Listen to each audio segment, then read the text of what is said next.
Dear Cabal, Nene, Nene.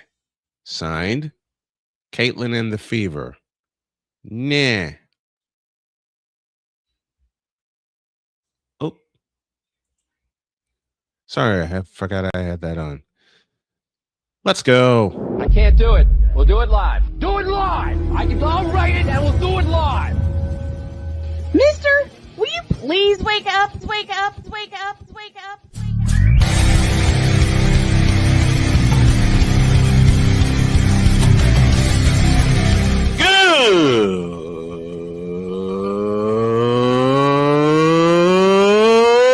Good morning.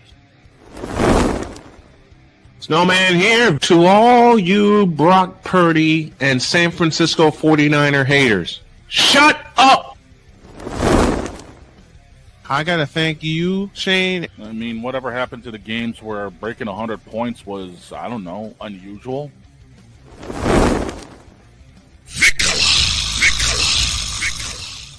There was one word to sum up the All-Star weekend. Trays. Cause we take this job so serious. Splash Brothers, yes. Ray Allen, replace him with Steve Kerr. Reggie Miller, yeah.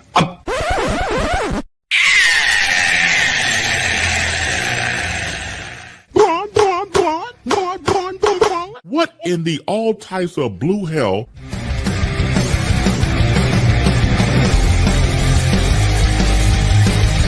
Oh, yeah!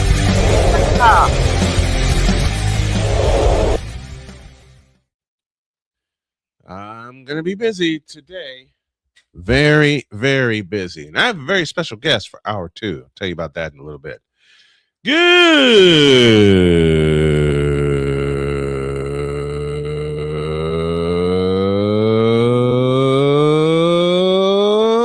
morning.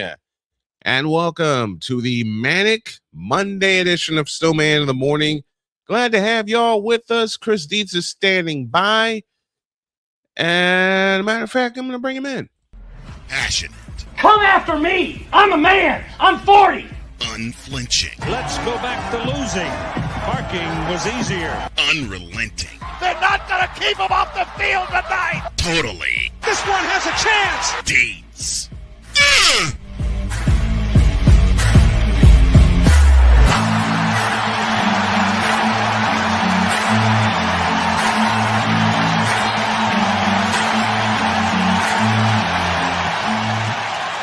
That's not just a murmur, that's a full-blown fibrillation.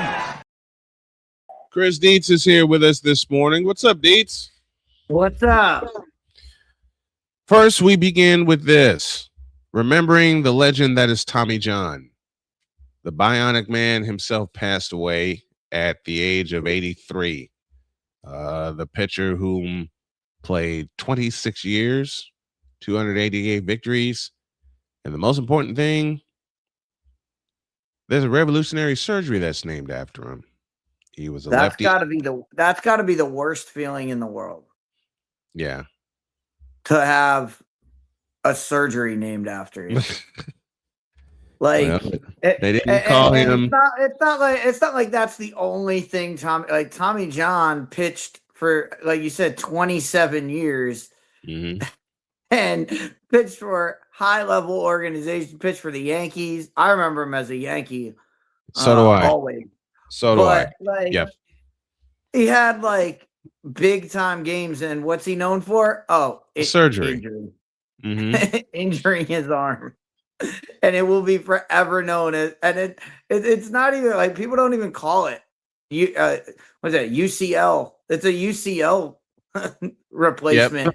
And they don't even call it. They just call it, oh, yeah, he's got a Tommy John injury. He's got a Tommy John injury. That sucks. Yeah. But I remember him as a lefty for the Yankees. I know he played for the Dodgers and the White Sox also, but I remember him, number 25 for the New York Yankees. And whenever they would throw him out there, it would seem that he was just throwing junk. But he wasn't. He was not.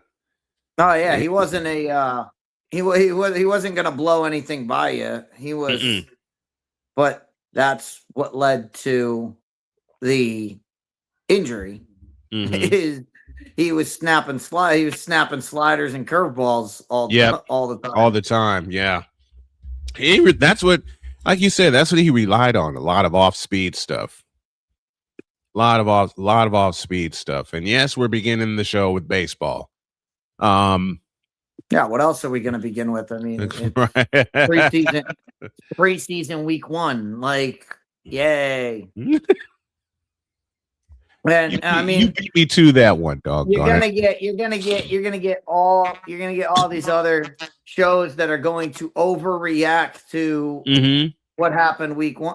Oh my God, our guys did this. We won it. No one cares. No one cares what happens in week 1. And let me open the show with this. So some football 101 for a Monday. Here we go. Preseason is good for, like, you just watch the game, see the game play out.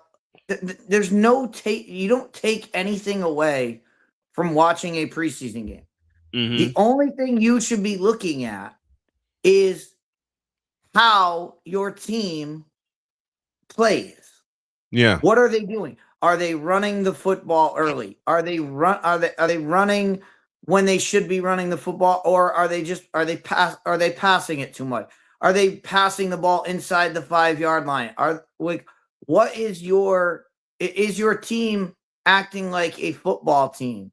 That's all you need to do, because like people will go on about, oh, this guy rushed for 100 yards. Yeah, well, if you break a 75-yard run in a preseason game, you're going to rush for 100 yards, and it's going to look, oh, I had 100 yards rushing, but you had one run. Yeah, one big run. Yeah. It inflates your stats. Stats don't matter. What matters watching the game, and the only reason to watch a playoff game or a preseason game is to A, get a feel for your team, see where they're at, and B, if you're invested in a player that's trying to make the team, or you watch the kid in college and you want to see how he plays in the NFL, or this guy may make is fighting for a roster spot, and you want to see that. That's all the preseason is. That's all it should be. It's an evaluation. Down, oh my God, my team lost. The season's over. Like, no. Oh my God, we won a preseason game. We're going to be the best team. No, that's not how this works. And the constant example, the best example, we have the best example. The Detroit Lions went 4-0 in the preseason, and then they didn't win a game. And then they managed to lose every single game. Football game. What was that? 2008 when that happened? 2008. I think so. The last team to go winless. The last team to go winless. They were 4-0 they wiped the floor in the preseason. Yeah, they wiped the floor with everybody. And then they couldn't beat anybody when it really mattered. So again, results do not matter. I don't care if somebody comes to me and says, "Hey, this guy did great. He rushed for 100." I don't care. Like a guy could rush for 100 yards, and I could look at him and be like, that doesn't matter. Whereas a guy could play one play, I could see him not even get the ball, just a third down blitz pickup, and say that guy made the team. It's just a 3-week evaluation, more than you see in training camp, because over the years, everybody has overloaded the news with training camp news. This person's injured, that person injured. God knows I see it in my space and covering the 49ers. And many ask me, why don't you cover the preseason? Why don't you do the preseason games? That's a film study for me, to be honest. Yeah, That's just film. That's watch, film study. Like I said, watch the game, see what your team is doing, Mm-hmm. and see and make sure your team is doing the things you want your team to do. Are they running the football when they should be running the football? Right. Or I mean, in the case of the Dallas Cowboys, do they have somebody in the middle of the field on defense? Like, that's all I wanted to see from the Dallas Cowboys on Saturday night. That's it. Once I saw that, I was like, all right, we're good. Like, there's actually there's somebody in the middle of the I saw parts of the 49ers game against Tennessee, and like I said, that's just film study. You're not going to see the starters until preseason week 3 if you see them at all. You want to see what you'll see them next. You'll see them next week. You won't see them week 3. Because there's only three. There's only three preseason games now. So yeah, the first one is basically nobody plays. The second one they'll play. They'll probably get a half, or if anything, they'll probably get a half of football, and then the last preseason game, nobody's done. They don't play any. The last preseason game is everybody who is practice squad eligible. That's who's playing. Mm-hmm. And guys who are going to be selling cars the week after. You're right. I laugh at the comparison, but you're right. You're absolutely right. You don't want to lose a star player for the entire season in the final preseason game. That's useless. And back in the day, they treated that as what they call that the dress rehearsal, but you don't see anybody week 3 of the preseason because all the main guys, all the starters are resting, getting ready for week 1 of the regular season, especially in the 49ers cases, they got to travel to Australia. So you're not going to see much with San Francisco. Using my team as an example, you're not going to see much with San Francisco. They're working out guys that they're going to have on the practice squad, as you said, the backups, the 2-string, the 3-string, and just get all them in place, because I doubt I see any of the starters for my teams at all, or for the 49ers at all, because the first week they got to go to Australia. Yeah, you got to handle all those logistics. If I were coaching, if I were making decisions, it would be all right. Our plan is for you guys to play the first half, but I would tell my guys, look, if you put together a first drive, if you guys do everything we ask you to do on the first drive, and everything goes to plan, and we drive down the field, and we have a 10 play drive that looks really good. Yep, we'll take you out. We'll take. You don't have to play the whole first half. If you have one really good drive and everything looks in sync, boom, go rest. We'll pull you. We're gonna pull you. We'll get everybody else. We'll get everybody else in. We'll get a look at everybody else. But there's no reason. There's no incentive. That you have to give the guys incentive. I used to do that all the time with my high school kids when we were playing scrimmages. When we were doing scrimmages, I would say, guys, it's a scrimmage. Go out. You play well. If you play well, we're gonna get other guys in because we already know what you're doing. Because as long as we're trying to find out that you know what you're doing. As long as you know what you're doing, all right. We don't need to see much of you. We don't need you to get hurt in this game. We need you to be ready for next week. Because that's when the season starts. Yeah. And that's what you're gonna get. But I have to be honest. After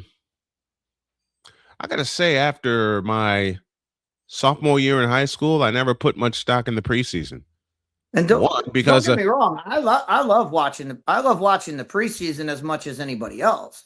Right. But that's what I'm watching. When I'm watching it, I'm not looking at, oh my God, this guy just ran for 100 yards. I'm looking at, all right, did the guard pull when he was supposed to pull? Like, why did he just break off a big run? Did he just make somebody look fool? Like, And then you have to look at, all right, what guy did he make look foolish? Like, did they run the counter? If he broke a tackle on, I'm trying to think, like, I'll take your 49ers. If he broke a tackle of Fred Warner, you're going to go, oh, wow. But if he broke a tackle of a guy who's going to be bagging groceries next week. Then, right. You look at that and you go, okay, cool. Like, like you're not you get what you evaluate. Yeah, you know, it is what it is. You know, and that's why the thing I don't like about the preseason is all the people that overreact to, oh my God, this happened. As long as no one got injured, you won. You won the preseason game. Yep, you won the preseason game as long as everyone walked off the field.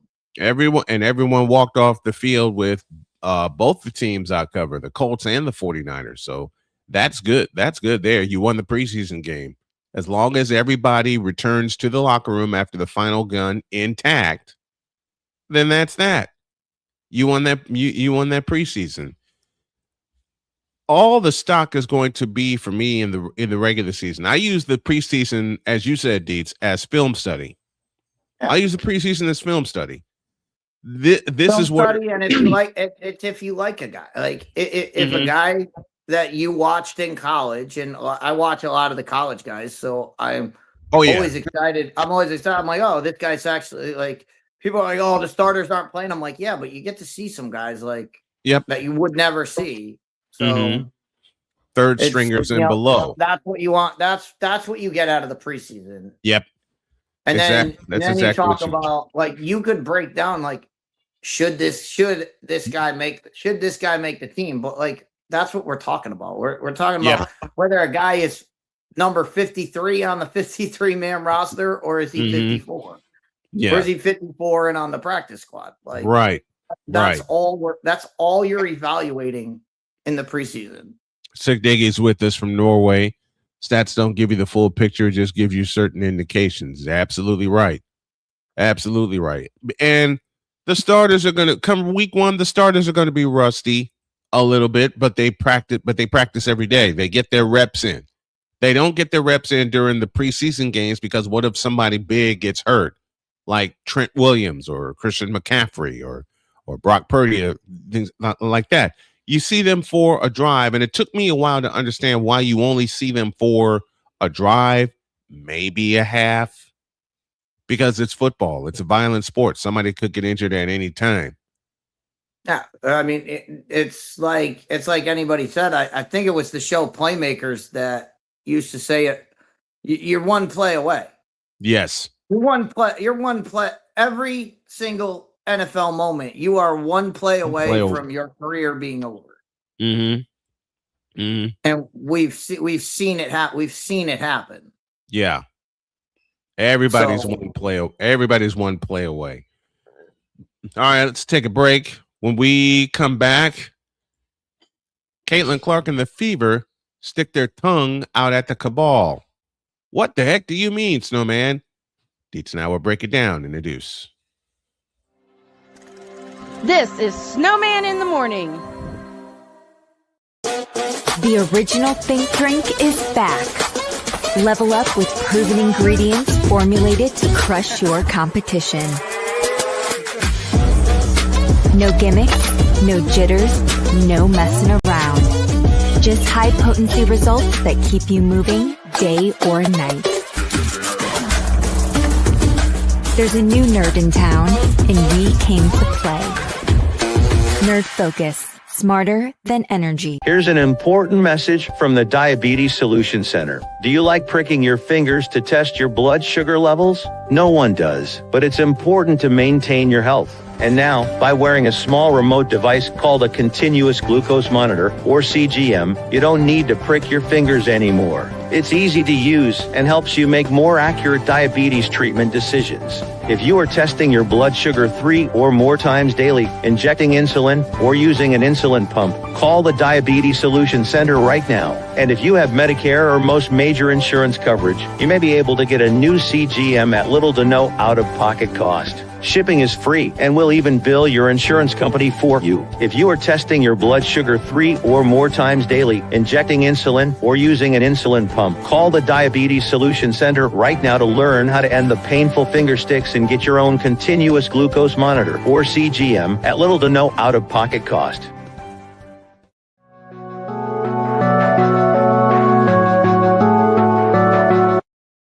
I want to do a TED Talk, but I don't have anything to talk about yet. I'm getting there. Life is for the living. We're not here that long. You can learn anything you want to learn without any money spent. What do I really enjoy? What do I really want out of life? I am your host, WIZE. Are you in a life holding pattern? Well, this is for you. Welcome to the Stuck in My Mind podcast. Live every Monday, Tuesday, and Wednesday at 4 p.m. Central.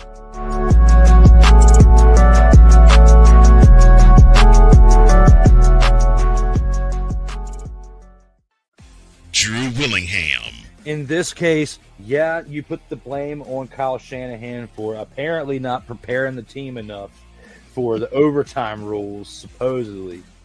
Cole Johnson. Peyton was considered the winner, and he was the darling of all darlings for Gerald. With a special appearance by Tyrone Alizé McDummy. Ain't nobody calling me. Text. Delete! Delete! Delete! Delete! Delete! Delete! Join these two football enthusiasts as they give you total football talk. Live every Monday at 4 p.m. Eastern, 3 p.m. Central on the Sertoba Media and the Comey Media YouTube channels.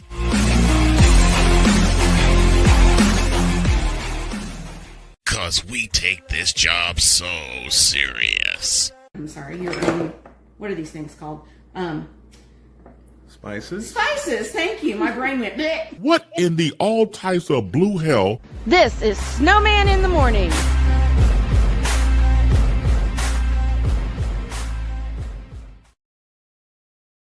$23 after the hour. Snowman here. Dietz is there. And I was so happy last night after the Indiana Fever stole that game in Atlanta in overtime, because we talked about it off the air about a case of here we go again with everything that was going on with the silly fouls that are being called, not committed, called. And they were trying their best. Everybody involved was trying their best to hand this game to the Atlanta Dream. But Caitlin Clark woke up and said no. Caitlin Clark woke up. Wait a minute. Let me get my button number. Caitlin Clark said, no, y'all not going to do this again. The scariest thing for the W right now, two of the scariest things for the W right now, A, Caitlin Clark is fighting back with her play on the floor, and B, the Fever are going with her. Because they finally stood up against the cabal. And Chris, I believe every part of your theory. It's no longer a theory. You can see it every time the Fever play. Why do you think they have all 44 games televised? But they finally stood up as a team and told everybody involved that's trying to keep them down, I ain't got no time for this bullshit. And they won last night, 95-91 in overtime. They finally bought in. Mm-hmm. I mean, they did. They have finally realized, and we said this after game 3. Like we said, Stephanie White needs to rally that team around what the league is doing. And you see what's happened. Ever since Stephanie White has stepped out and said, what's happening to our team is BS. She's basically came out and said that. Yep. And you look at how the team has played since then. Mm-hmm. They have played together. They have rallied together around, hey, we're going to get, this is going to happen to us. Yep. We already know it. We're not gonna fight this. We're not going to get mad about what's happening. We're going to point it out. Mm-hmm. But we're going to say this is ridiculous. But we're not gonna infight each other about what's happening. We're accepting it. We're saying, hey, look, they're cheating us out of this. Let's play through it and let's overcome it. And they have. They've banded together. Won 4 in a row now.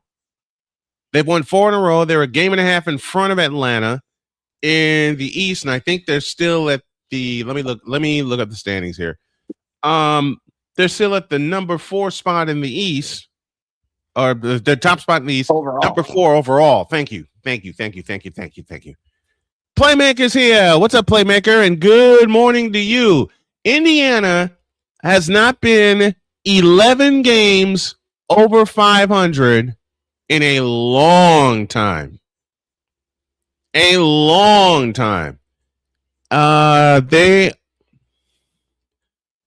won't give me the full standings. I got to look at this. But that was a needed win for Indiana over Atlanta. Thank you, Playmaker. And indeed, you're right. 1, 2, 3. Indiana's you don't really need the full standings. I mean, Minnesota's at the top.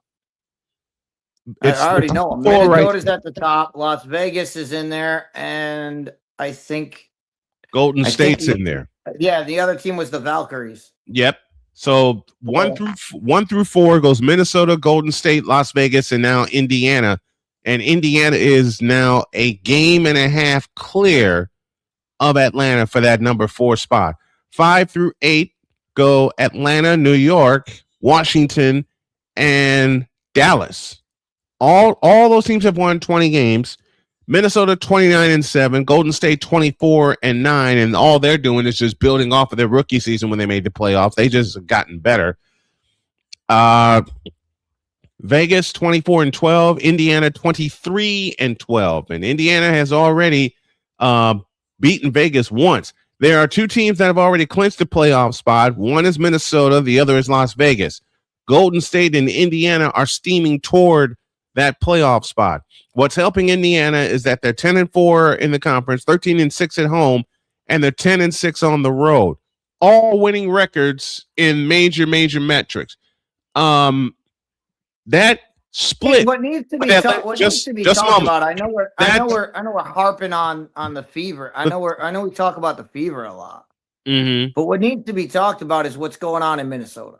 Yeah, because you have to remember they're doing all of this without Nafisa Collier. Like, when they get Nafisa Collier back, how good is that team going to be? How even more dangerous is that team going to be? Yeah, they were already good. And now without their best player, they're getting the best player. League. Yep. So they are 3.5 in front of Golden State, 5 in front of Vegas, 5.5 in front of Indiana. They're just running away with the top seed at 29-7. But that big win last night for Indiana, instead of Atlanta winning the season series and everything else, now you have Indiana splitting that series. And you're right, Playmaker. Nafisa was back before the All-Star break. I was so happy to see that. I nearly got back in the chair last night for that game. I didn't, because I did a game earlier, and a rule of mine that has been instituted by Dr. K is 1 game per day should it be a broadcast day. And I already did the White Sox game earlier. But to see them snatch that win last night and be that much closer to a playoff spot, they get Toronto tomorrow at 7. They go to Dallas on Thursday at 8, and then Saturday they get New York. In fact, this is a road trip. This is a 4 game road trip.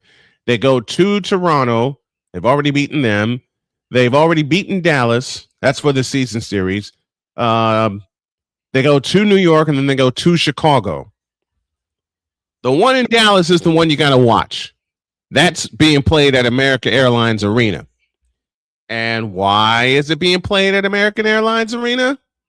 I think we all know.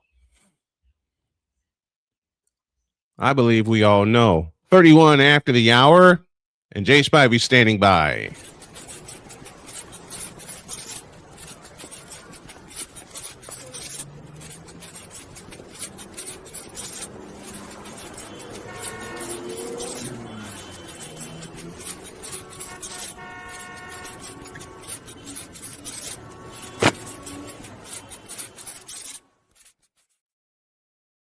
Jay Spivey is with us from North Carolina. Good morning, Jay. How are you?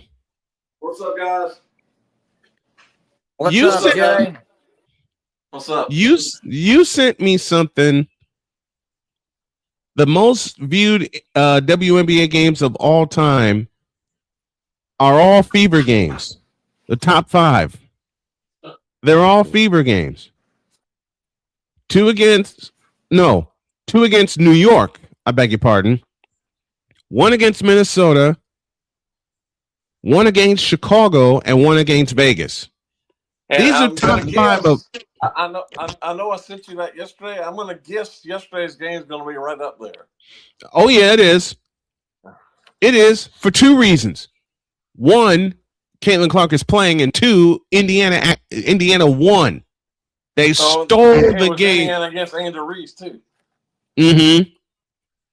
And I think Angel Reese had a chance to win the game. And Friday night, don't forget, they played Paige Beckers. Yep. And beat them by 11. Beat them by 11, 98-87. 98 against Dallas, 95 against Atlanta, though that took overtime. The most 100-point games in a WNBA season ever.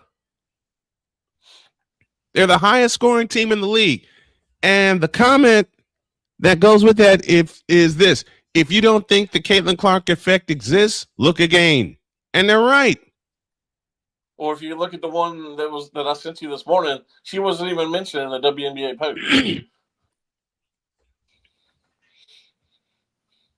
Wow. Yeah. You lead the team in scoring last night, and she's not even mentioned in the WNBA post. And you tell me that's not intentional? Yeah, well, I was just gonna say that's by design. That's not an accident. It's been by an accident. It's been by design since she came into the league. It has been by design since she came into the league. They only highlight the games with her when they're playing quote unquote bad opponents. However, whenever the schedule comes out the last 3 seasons, they're always either every game or very close to every game is on national TV. So they're using her, but they won't even mention her. They won't recognize her. They recognize Kelsey. They recognize the hell out of Kelsey Mitchell, and people are even saying Kelsey Mitchell deserves MVP.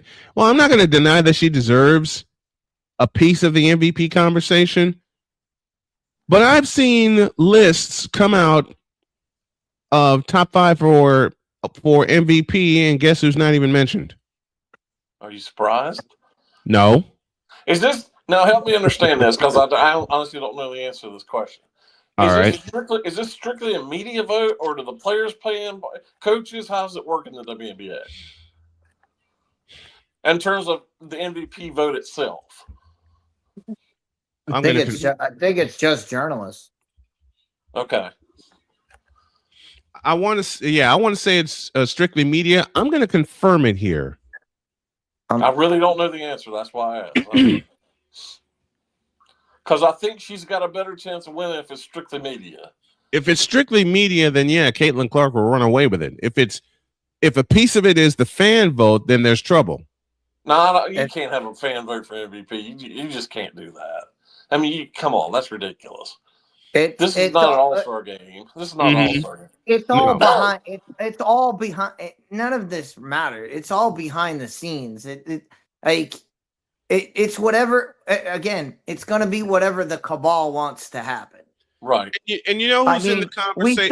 We saw that before the All-Star game when there was a players vote. Right. That Caitlin Clark finished 11th as the 11th best guard. Not the 11th best player in basketball. The 11th best guard in women's basketball in the W.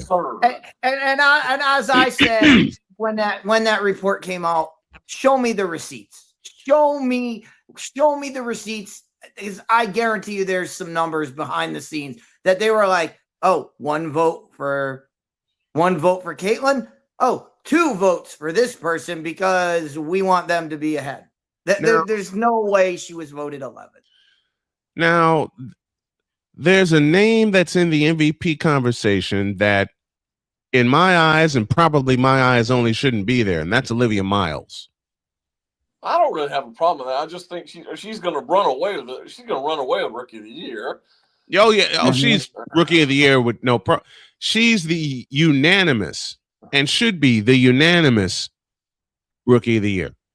Unanimous. Well, we just talked about it, Snowman. I mean, she's carried Minnesota to the point that she is, and as Playmaker just said, Nafisa Collier just came back. Before the All-Star break. People are going to look at that. People are going to look at Minnesota and say, "Oh, well, Miles has help from Nafisa Collier." Well, Nafisa Collier hasn't been there. She's kept them afloat. Because go back to our preseason, and I forget, we had Playmaker and we had another guest on here. Yeah. That was previewing the WNBA, and I asked them, "Hey, why is nobody talking about Minnesota?" And then both Playmaker and the other guest said, because Nafisa Collier's not there, they're going to fall off. Well, they didn't fall off. She didn't just stabilize the ship. She basically put them full steam ahead. I'm going to guess, and now they get Collier back. I'm going to guess Dallas would like to redo their draft pick if they had to do it again. Oh yeah. Well, as we know, that draft pick was made. That draft pick was made before they even had the first pick. Yep. Dallas was dead set on drafting AZ Fudd. Well, you know why? You know why she was drafted? Yeah, because she's Paige Becker's girlfriend. Paige Becker. That's why that's the sole reason she was the number one pick. Number one pick. The sole reason they put her in Dallas. And Olivia Miles is going to be the unanimous Rookie of the Year. Asia Wilson's the front runner, according to this article that I'm reading. Then you have Miles, Caitlin Clark, who's in the conversation, Paige Beckers, and Brianna Stewart.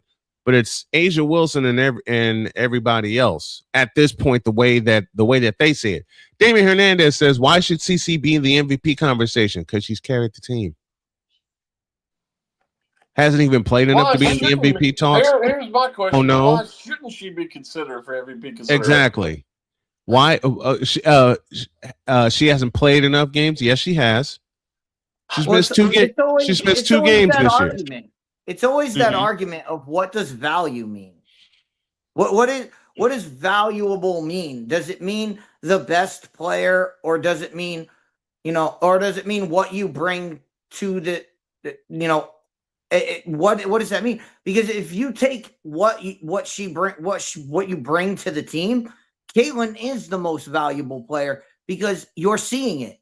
The Fever are rallying. They're rallying around all of this chaos that's going on. Yep. They're using it as a weapon. They're using in it that as locker fuel. room to say, I mean, this is, we see it all the time. We can go back, just watch the movie Major League. Yeah. Like when the owner was actively plotting to make them bad, what did the manager do? He brought in a thing and said, "Hey, every time we win, I'm ripping peel a section. We're sticking it to the owner. We're going to use it to rally together." That's what the Fever have done. They've rallied together, and it's frightening the daylights out of the league. That's value beyond. That's value beyond the 22 points that she's averaging a game or whatever she's averaging. That's more value to the team that Caitlyn is bringing.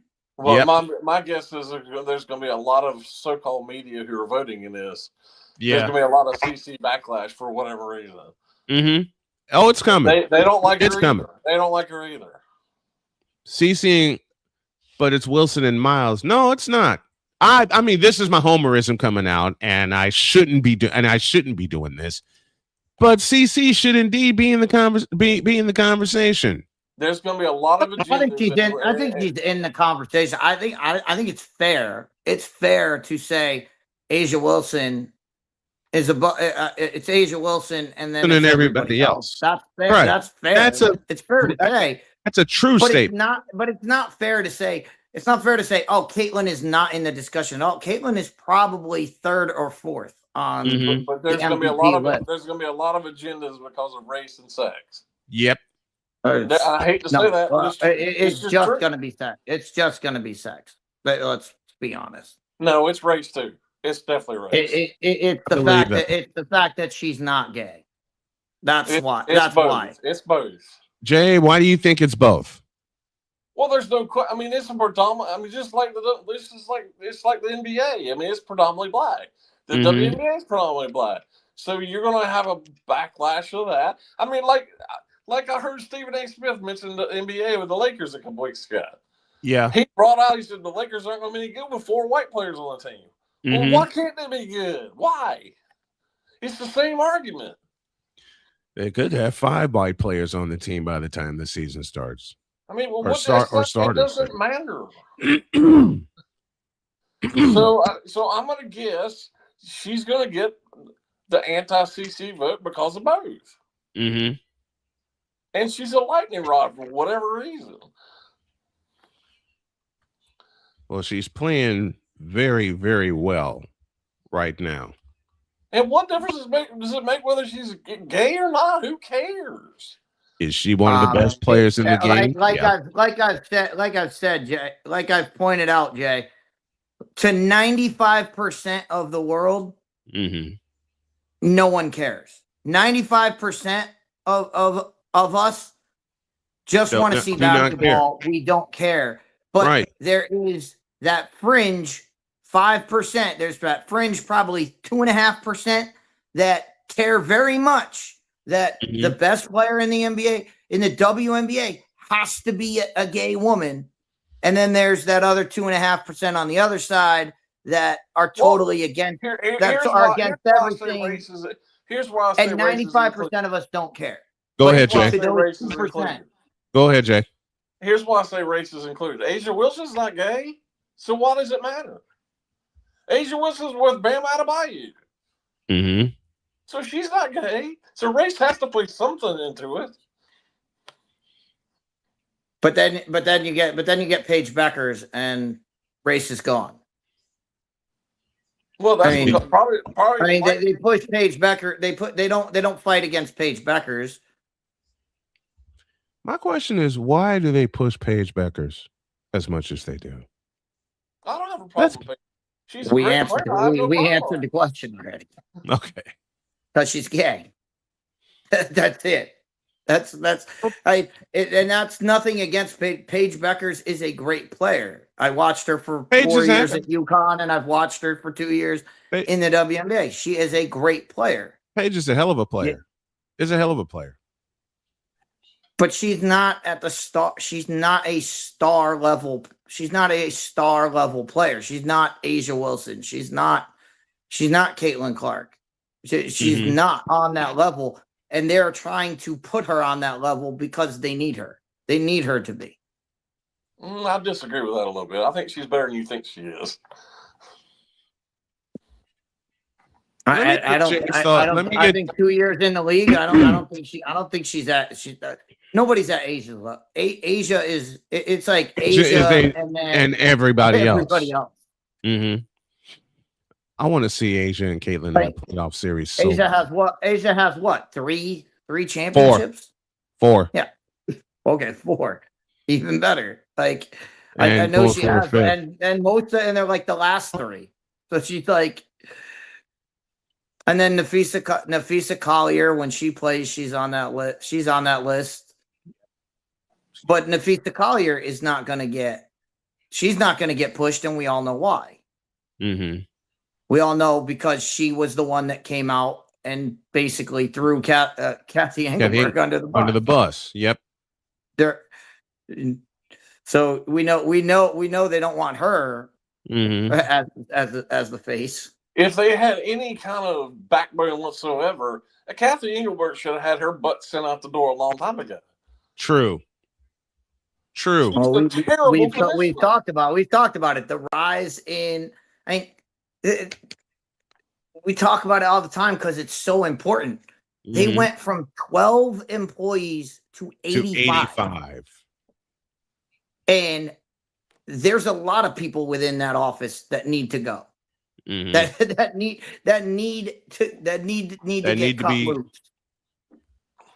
to be told, hit the road, Jack, and don't you come back no more. Start with their PR team, who doesn't include somebody who led the team in scoring last night. Oh God! I mean, you're talking about the same PR team that told Kathy Engelberg not to go on Dan Patrick's radio show. Well, she could listen. She's a commissioner. She could have come on herself. Listen, there's nothing to say she can't make her own decisions. That's her problem. Yeah. Oh, there's nothing that says she can't, but the consequences of that are she's going to fall out with the cabal, and then she's out of a job. Dan, she and they knew that Dan would have skewered her. Yeah. He would have put the hard questions out there in a heartbeat. He said that. That's why the cabal called her and said, if you go on the show, you're going to lose our support, and you lose their support in that office, you're done. But you notice how nothing's happened. Nothing has happened to her since then. She's right. How silly does it look that she's 100 yards away from Dan's studio on the golf course that day, and still doesn't come on his show? Doesn't come on the show when she said she's so busy. Well, he could literally see her out the window. She's not busy. Why is she? Why? Well, I know why. I know why she did that. I know why she backed away. My question should be, why did she commit to it? That's the problem. And then why did she commit to the? You know why she committed to it? She committed to it because she was going to do it. She would have done it. And this is just my opinion. I don't know. I don't know Kathy Engelberg, so I can't speak about her character. But I would say Dan probably, or somebody associated with Dan's program probably approached her, said, "Hey, we want to have you on. We're going to be at this golf thing. Oh, I'm going to be there. I'll do the interview with you." And she probably just said that and said, "Oh yeah, I'll do it." And then the night before got the call from the cabal saying, "You're not doing it." Go ahead, Jay. I'm sure she knows who Dan Patrick is, but she doesn't know how good of a reporter Dan is. Right. She doesn't know that Dan's going to ask her hard questions. How many people in the WNBA are going to ask her hard questions that she's legitimately going to sit down and answer? Nobody. If I had the chance, I would. Nobody. I would do it. But nobody that's like really credentialed media. The only one that I see, and I could be wrong, the only one I see who's asking tough questions in that league who covers it regularly is Christine Brennan. That's it. And she's an excellent reporter. And don't be surprised if she's shown the door, because she is covering it that way, covering it fairly for everybody. Now, Dan would have asked her a lot of hard questions. We're talking about this, right? We're talking about this right now. And, I'm wondering if we said she didn't go on to the Dan Patrick show. If that's the Malika Andrews show, I guarantee you she would have been on. Yes. You know what? I guarantee that too. The reason they did not want her, they did not want her talking to him. They didn't want her talking to a man. The WNBA crew I can guarantee you that. Terrible. It's terrible. Say that again, Jay. Didn't hear you. The WNBA pregame and postgame show on the ESPN, no matter what group of women's on there, whether it be 3 or 4, whomever, They're not going to ask her any hard questions. Of course they're not. Of course they're Malika not. Andrews not going to ask her anything hard. Why is Malika And Andrews those other still women employed? hate Caitlin Clark and other people anyway. You know who else really hates Caitlin Clark and they let her show it with no backlash? It's Monica McNutt. Oh God, isn't that the truth? She's on every Hates show. her. Hates her. You know, Monica McNutt has not hidden her campaign of hatred against Caitlin Clark. Not hitting it at all. Where'd it come from? Where'd it come from? I have no idea. I can honestly tell you I have no idea. And now the tide is it's very blatant. I mean, there are a couple times I've seen it on their pregame show, which is horrible. It's ugh. I can't even watch it. Listen, it was much better when Elle Duncan was on there before she went to Netflix. Mm-hmm. It really was. Now, they've made Malika Andrews out to be a huge star on ESPN. I don't see it. Nor do I. Playmaker says Malika had a great interview with CC during All-Star break. I'll have to watch it before I give my haven't seen it, but I have a hard time believing it was hard-hitting. I haven't seen Malika Andrews ask hard-hitting questions yet. Nor have I. And, you know, they put, I know you guys don't follow tennis, but I do. They put Malika on, ESPN's put Malika on the US Open and Wimbledon now. She doesn't know squat about tennis. They did what? It's the last 2 years she's been on the US Open and Wimbledon. And actually, I take that back. She was on the Australian Open this past year in January. They got her on the tennis company. But basketball is her sport. Well, they Not tennis. made her out to be a superstar. How? Did they get rid of Chris McKendry? No, McKendry's on there, but she's doing play-by-play now. They've changed a lot of their tennis people. So Malika, and US Open starts a week from Sunday. Mm-hmm. She will be on there next week. Wow. Just ugh. She's on there. And let's not forget, her husband is the Lakers insider for ESPN. Dave McMenamin is her husband. And she's also the part of the radio voice team of the New York Knicks. That's McNutt, isn't it? I'm talking about Malika. Oh, you're talking about Malika Andrews. I apologize for that. I apologize. McNutt is on. She does do the next game. Mm-hmm. I thought you were talking about McNutt. You're talking about Malika. I'm talking about Malika. How is Malika doing play-by-play for tennis? She's doing the studio. Yeah, she's in the studio. She's doing the studio show. But you have to have some knowledge of tennis. And they don't. And if you watch her, I mean, I'm not asking you guys to watch the USA, but if you don't care, that's fine with me. I mean, that's your thing. But if you get a chance to see her during the USA, you'll see what I'm talking about. This I gotta see. Well, I can only imagine because apparently her sport is basketball and she knows nothing about basketball. So wait a minute. Her sport is basketball. She doesn't know a doggone thing about basketball. Not a thing. If you listen to her commentary, she does not know a doggone thing about basketball. Well, I mean, not to say she's okay, but she's on there to look pretty. That's what it is. And to hand out the NBA Cup. But I have jokes about that, and I won't do them here. And you tell me that one way or the other, if not both ways, that neither one of them would have had their particular jobs without the other? Malika nor Dave McMenamin? True. I mean, they kind of... There's truth to that. I don't know if one of them begged for the other or whatever, but come on. Someone stood up for somebody. Right. And that's why they're both there.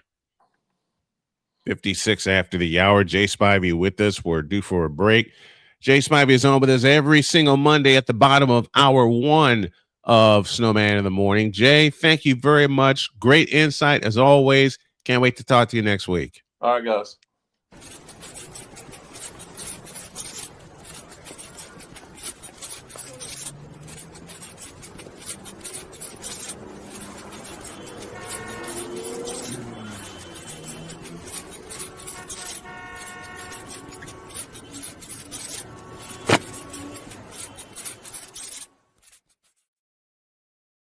Basketballs everywhere. I swear to God there is. Let's take a break. When y'all get back, we'll have our ID. And then, I don't know, maybe somebody will drop by in the middle of hour 2. Back in the deuce. This is Snowman in the morning.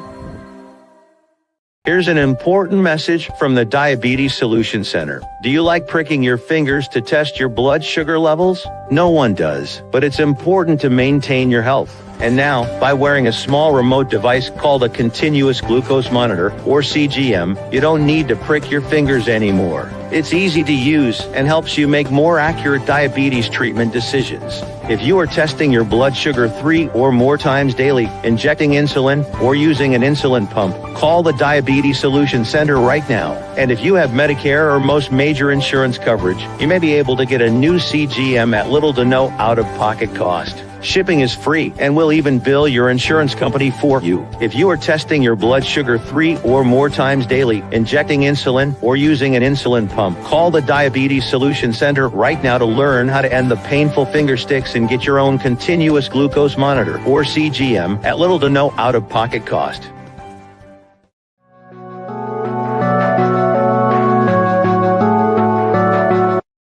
I want to do a TED Talk, but I don't have anything to talk about yet. I'm getting there. Life is for the living. We're not here that long. You can learn anything you want to learn without any money spent. What do I really enjoy? What do I really want out of life? I am your host, WIZE. Are you in a life holding pattern? Well, this is for you. Welcome to the Stuck in My Mind podcast. Live every Monday, Tuesday, and Wednesday at 4 p.m. Central.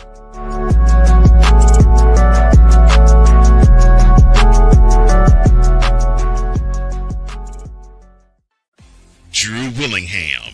In this case, yeah, you put the blame on Kyle Shanahan for apparently not preparing the team enough for the overtime rules, supposedly.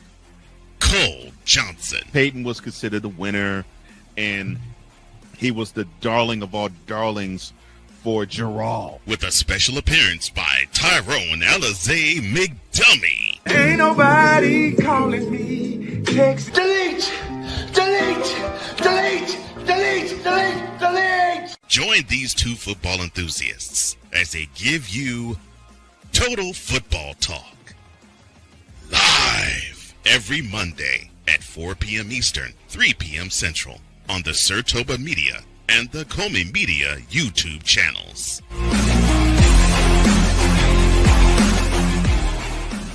Join the transporter to Hades. Your butt and gut becomes one. Join the reformer of hooker whores. This is my daughter, Placenta Booty Johnson. Join the bronze car. Whenever you are in distress, take off your baseball cap and throw it in the air. Join your very own superhero of broadcasting, Chris Bass. So whatever color crayon they get, they palm it and do 2 circles, and that translates to, I can beat up black people. As she takes you through the week's paces in Baseline.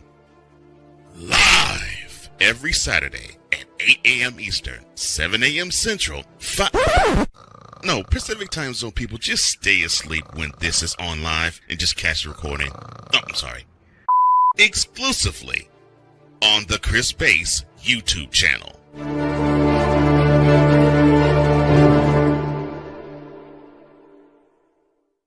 Cause we take this job so serious. I'm on Alarm Island. Give me them cocks! What in the all types of blue hell? This is Snowman in the morning.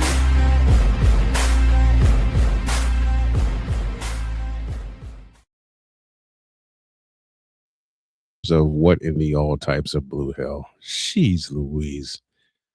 11:01. We owe you an ID. This is Snowman in the morning. You're listening to WQVZ, 1700 AM Mission Radio. Broadcasting live in your region, across our nation, and around the world, this is Snowman Multimedia. We need to see. And Father Assurance, you need to go to hell. It's really, in the end, basically a skill issue. Here he is back in the shotgun, takes a snap, throws to Jesus Christ. Shut up! Well, that game sucked. I'm on Alarm Island. Give me them cocks! Now get out of my face, you thirsty bitches. Now get out of my face, you thirsty biz. Now get out of my face, you thirsty bitches. Now get the hell out of my face, you thirsty bitches. So I was up really, really early this morning. We had a power outage here in Indiana, here in Southern Indiana. We had a power outage. So wife and I were sitting in the truck, just talking, laughing, and then get the power back. She says, I'm going to sleep until the power comes back on because it wasn't supposed to come on until 7 a.m.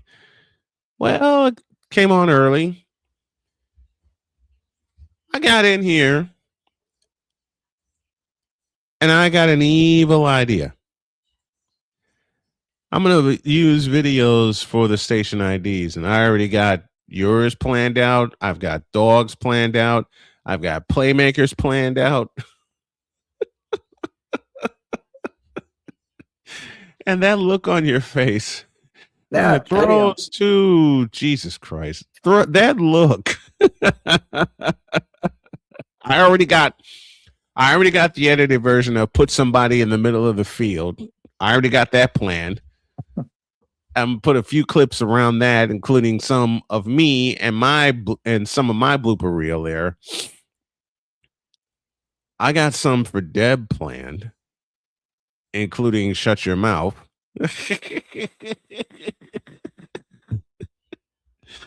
I got a couple with Dr. K planned, and hers is going to end with my mind went bleh. My brain went bleh. That's how hers is going to end. Oh, goodness. And I'm sitting here just writing all this stuff down. And all of a sudden, I just told myself, I shouldn't do this. I got up. You know me, Deets. You know me. I did. I said it a lot. I said I shouldn't do this. So I started to shut everything down and go to bed and go back to bed.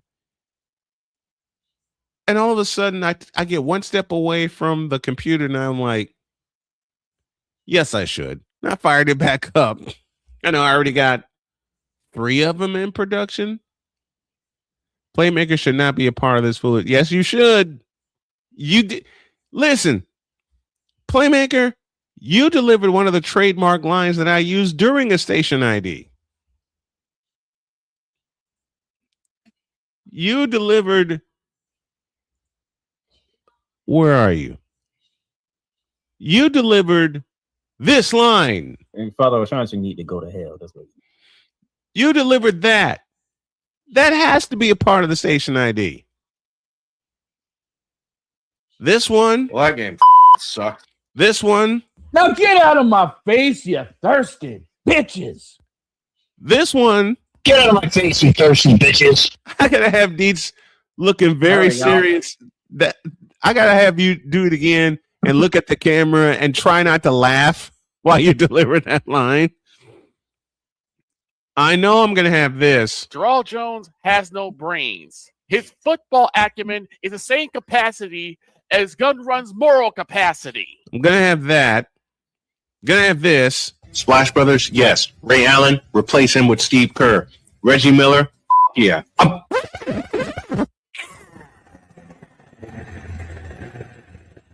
Definitely going to have that.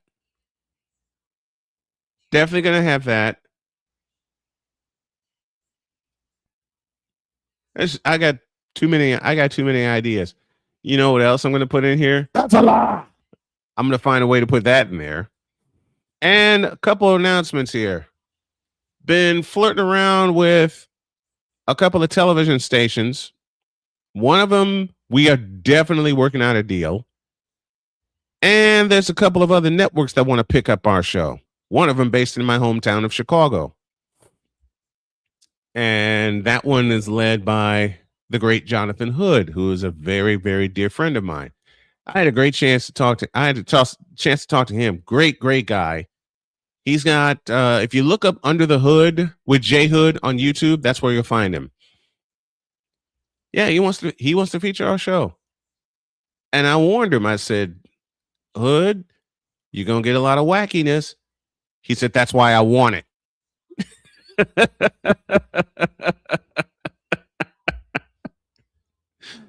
He said, "That's what help me get on the dude. You already are. You're with us, and I'm dropping 4 new stations Labor Day, getting all that together.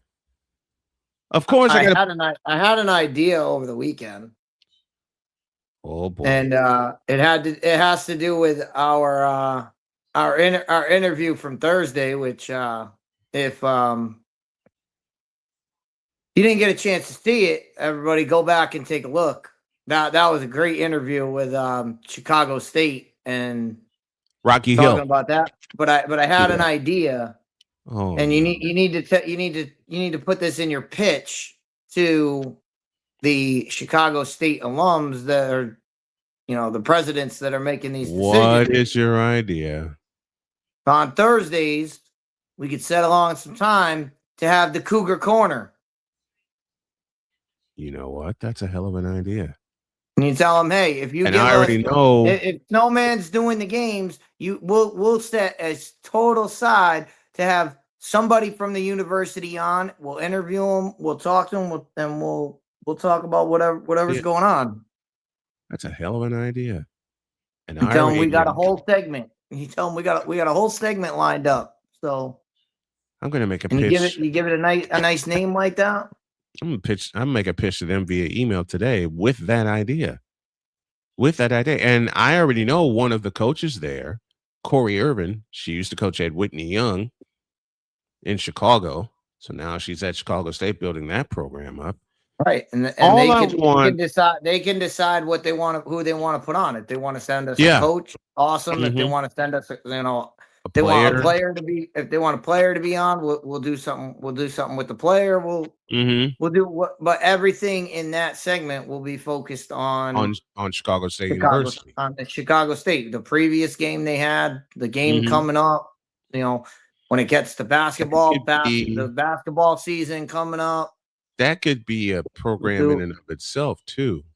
That could be a segment from the show. And it could be a program in and of itself. Got to keep. You don't even have to give us football players. They don't. They could give us anything. They could bring us the field hockey team. We'll talk field hockey with them.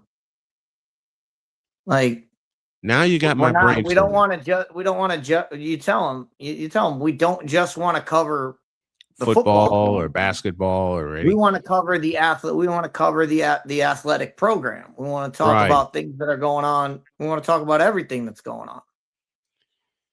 See, I might have to make a phone call after the show today, because I got an interview at 2 p.m. I got an interview at 3 that's going to air tomorrow on the show. And just to let the cat out of the bag here, I'm going to tape an interview with the great Rod Peterson today. That will air tomorrow at the bottom of hour 1. But that's a hell of an idea. Now you got the brain. Now you got my brain turning. That's a hell of an idea. That's what I was saying. That's what I was thinking right after the interview. I even wrote it down on my paper here. You didn't toss the notebook like Shane does, did you? No, I know better than that. I've seen how that ends. Right in the eye. Pow. Well, dog, we hope that you're doing okay. We know that you're going through a lot right now, and you need it today to get yourself back together. Man, take care of yourself. Take care of yourself. You are number one, man. You got to think of yourself and then think of your family. Take care of yourself first. Okay? You are a permanent fixture here on the program. You come back to us when you are fully ready. Like you always tell me, give me this camera. You always tell me to take care of myself first and to take care of my family. Now I'm offering the same words to you, my brother, to do the same. Won't say what he's going through, but it is a lot. And if anybody totally understands, we do. We need you at 100%, my man. You are the producer of this show. You are one of the co-hosts of the show, and need you at full strength. Like you always tell me, need you at full strength. Okay? If it takes you some time to get back to full strength, so be it. So be it. But take care of yourself, dog. We love you. And whenever you get back is when we will see you. Before we go to break, I get to stick my tongue out at the Detroit Tigers. Because the Detroit Tigers are playing like the Detroit Lions. Bad joke, I know. Because it's Detroit. Because why? Because it's Detroit. See, don't put that idea in my head, because now you know me. There's a reason we made it. We started with it was funny. We started with contender, pretender, or the Detroit Lions. Yep. And then we tried to do basketball. And I was like, okay, well, contender, pretender, and I had to pick a team, and I was like, or the Detroit Pistons. then we were doing baseball, and I was like, okay, contender, pretender, or Detroit Tigers. You know what? We're just gonna change the name of this to contender, pretender, or Detroit. the entire city, the entire landscape of are you Detroit? Oh my gosh. Well, there's a player on the White Sox whose name is not Munetaka Murakami that you all need to pay attention to. His name is Miguel Vargas, former Dodgers first-round pick. Wasn't cutting it with the Dodgers, so they set him free. White Sox picked him up. He now has 28 home runs and 74 RBIs. The 28 home runs is tied for first with Murakami. He hit 3 in the series against Detroit, 2 on Friday, 1 on Sunday. And the 1 on Sunday sealed the sweep. Oh, come on. No one cares about baseball.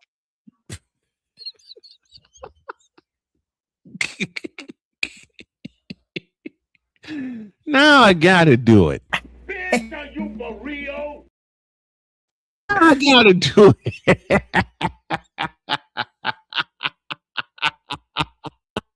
I totally hate you for that. But, oh, you know what? I may as well do this one too. When McCarthy returns with Coffee with McCarthy. What? A black man talking about baseball? Yes. Yeah. Yes, doggone it. Yes, I do talk baseball and a lot of it. Okay. I mean, you have to make that joke just because. Always. Somebody, because someone actually said no one cares about baseball. About baseball, right? On a sports radio. On a sports radio channel. He told. Listen, has to be up there with. Has to be in the running for dumbest quotes of all time. I got to tell this story again. I was living in North Carolina. My show was being produced by someone else at the time who were talking about. I won't dish out names, but he actually told me, and this is when Deets, you remember, I was taping my show in advance every evening and then setting it to air in the morning.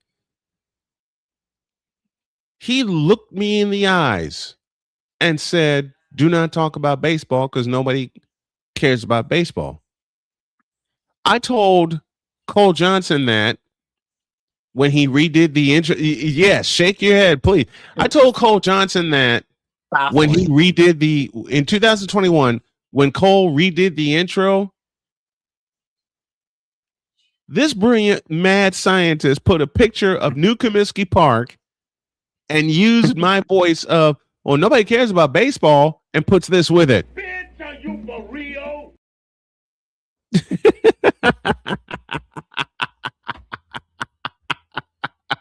That's why he's the GOAT. That's why he's the mad scientist, man. That's exactly why he's the mad scientist. And I remember you, speaking of throwing flowers to Cole Johnson, I remember you when Cole was getting ideas for your intro for Totally Deeds. You interrupted him and said, I have one request. I must hear the voice of Keith Jackson. So when you're doing when you're covering college football, if you don't have Keith Jackson in your interview, you're watching the wrong channel. I'll use Keith Jackson's words. If you're not covering college football, you're watching the wrong channel. And I'm going to work that line into your intro. Let's get a break. We come back, more stuff to talk about. Or is it? Hold on a minute. I just got a message. And okay. Let's take a break. And I have a surprise when y'all get back. Snowman in the morning, back in the deuce.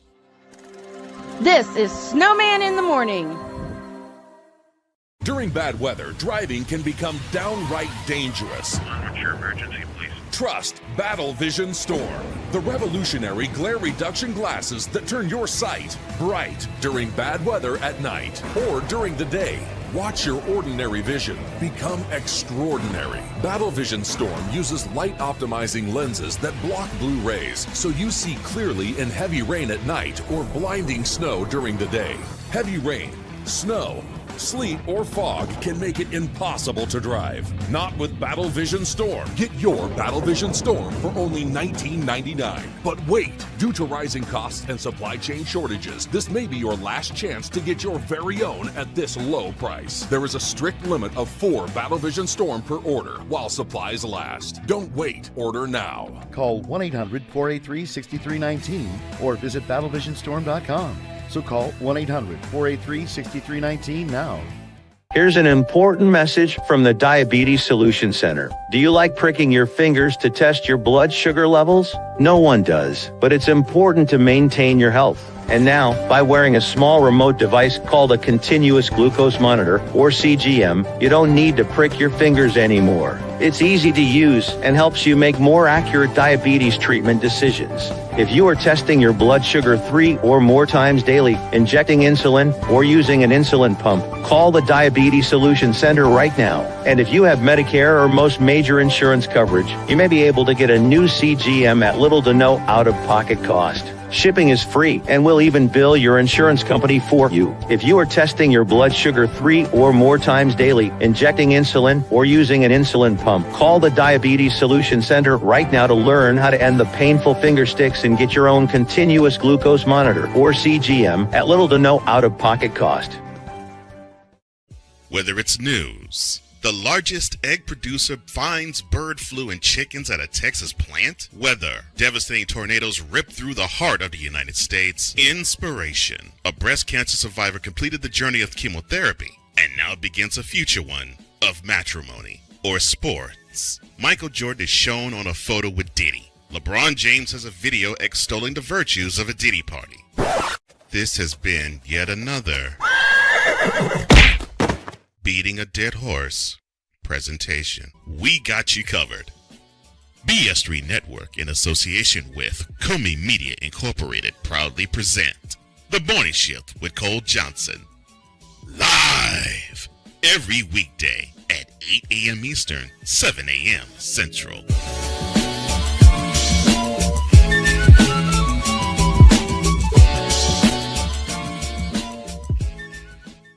Because we take this job so serious. And Father O'Shaughnessy need to go to hell. That's what he needs.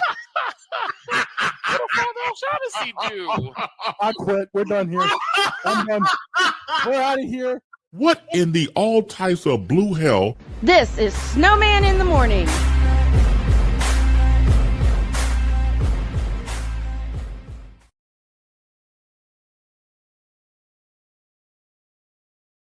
Forgot that I messed that up. 21 after the hour. Deets and Snowman here with you on this manic Monday edition of Snowman in the morning, and I got a surprise, and I'm waiting for him to pop in. Well, we talked about Tommy John to open the show. Mixed in some baseball. We had Jay Spivey on, and thank you, Jay, for always coming on for us and always coming on with us each and every Monday. But then we got to talking about the mad scientist himself.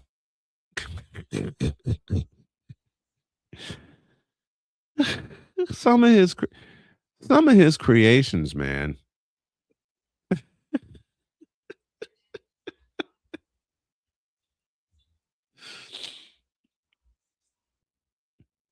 I gotta wonder what else he's gonna come up with this year. Wait a minute, I shouldn't ask that question, should I? I shouldn't ask that question. We were talking baseball before the break. White Sox sweep the Detroit Tigers. They are 7 games above 500 in the AL Central. Say what you want about it. Say what you want about the American League. Say what you want. The point is, the White Sox are 5.5 games in front and are starting to pull away. Nobody, except maybe me, had that on their bingo card this year. I guarantee you, nobody had that on their bingo card this year. Especially with how young the White Sox are. They're the 4th youngest team in the majors. But just because there's the 4th youngest team in the majors doesn't mean they can't play. These kids are playing great. You got 3 rookies on there, 2 rookies, Brayton Montgomery and Tristan Peters, when they were installed in mid-May, haven't left. Only thing that sat them down were injuries. Same with left fielder Sam Antonacci. But these have you? Let's just go with this. Which team have you seen in your lifetime was the first one that you've seen come out of nowhere to be winning like this, to be winning like the White Sox are? The Mets team with Matt Harvey, 2015. I mean, that no one had them doing anything, and all of a sudden, boom! And you could say the same thing about the team they played that year, the Royals. Mm-hmm. No one had that World Series on their bingo card. Nobody had Royals, Mets, and World Series. No. I certainly didn't. You know, I'm from Chicago, and who you guys played in the NLCS is who everybody was picking to not only win the pennant, but win the World Series. But then the Mets put a foot in their ass, and I couldn't have been happier because I listened to all 4 calls with the legendary Howie Rose. I listened to all 4 calls. No one had Mets Royals on their bingo card. Who else have you seen just come out of nowhere? I mean, we see it every year. I mean, we see it every year in the NFL. Every year in the NFL, there's some team that comes out of nowhere. I mean, Dog saw it last year with the Patriots. With the Patriots, right? We saw it a few years ago when Arizona made the playoffs somehow. 21. And they haven't done a doggone thing since. Like we saw it last year. We've talked about it with the Bears. You know, can the Bears keep it? Can the Bears keep going the way they are? I mean, last year the first half of the year for Indianapolis. Yep. But before they got beat up. Before Daniel Jones and after. Mm-hmm. Seen it before and after. Before the injury and after the injury. And after the injury. Seen it 2019 with San Francisco. Who the hell told? Because San Francisco in 2018 was just so beat up, the season was done. And then 2019, they start 8-0, wound up 13-3, beat Seattle to win the West, which is what they had a chance to do last year. And there's another example with San Francisco. Who told them to win 12 games as beat up as they were? Well, remember the year. Remember that, you know, they were, the 49ers are done. They're starting a 6th round draft pick at quarterback. Right. They're starting the last pick in the draft. Mr. Irrelevant, yes. The 49ers are done. Then what? Then what happens? They get to the NFC Championship. They win every game. When they installed when they installed Brock Purdy as their quarterback. What have they done? All they've done is win since then. So I mean, we've seen this happen. We see it happen. The problem with the White Sox doing what they're doing, and this is a problem Major League Baseball has. Because the fans, all the fans want to come out and they want to say, "Oh, baseball needs a salary cap. Baseball needs a salary cap." Mm-hmm. Well, the White Sox are doing pretty well as a young team. The Mets have spent more money than anybody, and they're garbage. Yep. So it's like, the better the White Sox do, it hurts that argument of it's too lopsided. It's just the Dodgers and the Yankees. Well, and then you get the case of the White Sox out of nowhere. I have a surprise for y'all. Joining me now from Indianapolis, Indiana, is the fabulous voice of the Indianapolis Colts, the one and only Matt Taylor. Morning, Matt. How are you? Come on, fellas. What's happening? Give it to me. Shoot it to me straight now. I thought after last time you were going to come on as a VTuber. What's Matt up, Taylor, man? the fabulous voice of the Indianapolis Colts, with us. His 4th season working with Snowman in the morning, which I absolutely love, and I absolutely thank you for that, Matt. We've had 3 great seasons of doing this, talking Colts here on the program. Just want to show you some love to start this. I really appreciate you being a part of the show, man. Hey, my pleasure, man. I like talking ball, so anytime, anywhere. I love it. All right. Hey, first question, Matt. We always have to ask, and it seems like it's always this problem. Is everybody healthy? You know what? Last time you were on, we had to talk about Jonathan Taylor coming back from injury. Yep. Now we got to talk about the quarterback coming back from injury. Like, can we ever just have a Colt season where we start where everyone's healthy? Oh, like we don't have any concerns. I mean, as far as health goes, knock on wood, it has been a very successful training camp as far as health and availability. You start first with Daniel Jones and just the way that he's looked coming off the Achilles. That's the headliner as far as injuries go. Mm-hmm.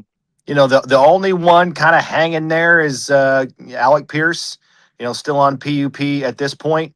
But they still feel, they being the Colts, still feel behind the scenes that he's checking boxes and he's close. And they have said publicly that they expect him to be ready to go for the start of the regular season, which now is only it gives him about 3.5 to 4 weeks worth of prep to get back to where he needs to be in terms of acclimation. But that's what they say. And everything else is, any injuries to this point in camp are just sort of the wear and tear and the minor stuff. You haven't had, again, knock on wood, you haven't had the, full season IR situation rear its ugly head just yet. And most teams have to deal with that. And so it's been a very clean and positive camp to this point in terms of guys answering the bell and trending towards, playing with that full deck of cards, like you said, there at the beginning of the season. Talk to me about the receiver room in Indy. How many changes have happened, and who do you think is going to be on the field on week 1 aside of Alec Pierce? Well, in the offseason, it was a offseason of change. They're having to trade Michael Pittman Jr. To the Steelers. And I just think it just came down to, quite honestly, dollars and cents, right? Just from a roster mechanic standpoint, when you're forced to pay the quarterback position, over $40+ million, and you bring back Alec Pierce in free agency, which I think was the right move. But that came obviously with a much higher price tag with him coming off his rookie contract. So when you got a quarterback making 40+ and a receiver making 25+, there's not much. It's hard to have another receiver making and having playing on an existing contract over 20+, right? So it just kind of came down to roster construction right there. So, Pierce is coming back. Josh Downs is coming back. Tyler Warren obviously is a tight end, but he also formationally kind of acts as a third receiver because he's just so versatile and so athletic, all the different things that he can do. So you feel good about that. But then that other third receiver position, kind of that guy that's going to kind of roll into the A.D. Mitchell concept, the guys you have Ashton Doolin and you have players like Nick Westbrook, Akine. So it's a very fluid situation just now. And I don't think it necessarily has got to be an and/or situation for that third receiver job. I mean, it can kind of be fluid based on the opponent, the situation of the game. Because, Doolin's a burner and he can play outside the numbers, whereas Nick Westbrook-Akine he's kind of like that poor man's Michael Pittman Jr. He's, tall, physical, big-bodied receiver, can make contested catches, can feast between the numbers. He's really good inside the red zone. So I don't think it's got to be an exclusive deal for either one of those guys. I think both guys squarely make this team, and that'll give the Colts 4 solid receivers, and we'll see what happens the rest of the way at the end of training camp. There's 2 joint practices coming up later this week against the Falcons. So those are more barometers the Colts can use to decide where they're at with this situation. And they could still, and that's all to say, they could still go out and sign another free agent before the regular season hits. So that thing is kind of a day-to-day proposition.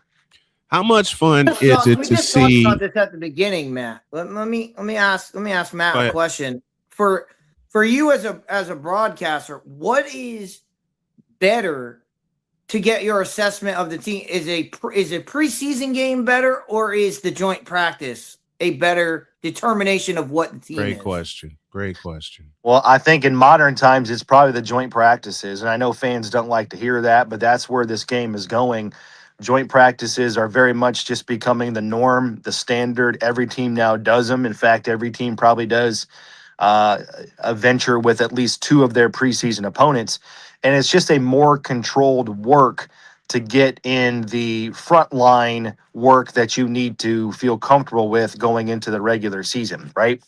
That's where the ones will, the first team offense will go up against another team's first team defense and vice versa. And you just get a more controlled environment. It's physical, but it's not full tackle.